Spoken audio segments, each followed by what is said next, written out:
अरे लाए गौना हो सैया लाए गौना हो लाए गौना हो सैया लाए गौना दिला बाबीदा उमारे लाए गौना सैया बाबीदा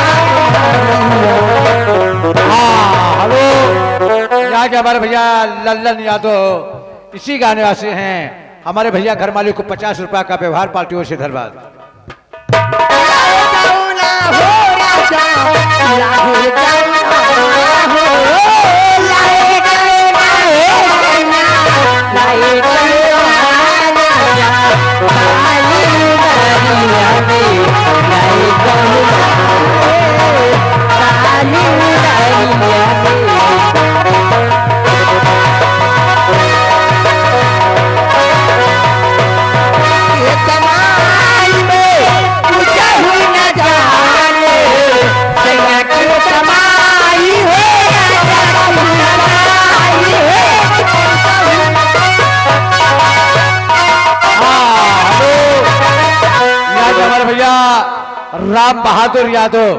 राम बहादुर यादव इसी गाने से हैं। हमारे घर मालिक को 100 रुपया का व्यवहार पार्टियों से धन्यवाद। सैया की कमाई में पूजा हो लगावे सैया की कमाई में सैया की कमाई में पूजा हो लगावे यार की कमाई में यार की कमाई में कहना सैया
इसी गाने वाले हैं।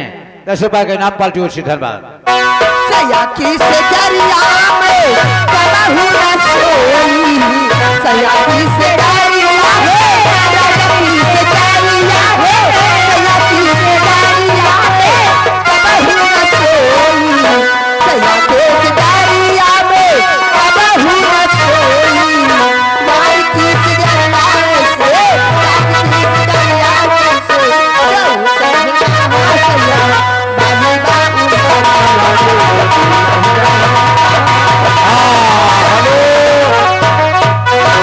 से हमारे भैया सीताराम यादव जोगापुर निवासी हैं। उनकी तरफ से 10 रुपया के नाम पार्टियों से धन्यवाद। हार्दिक स्वागत है। हेलो।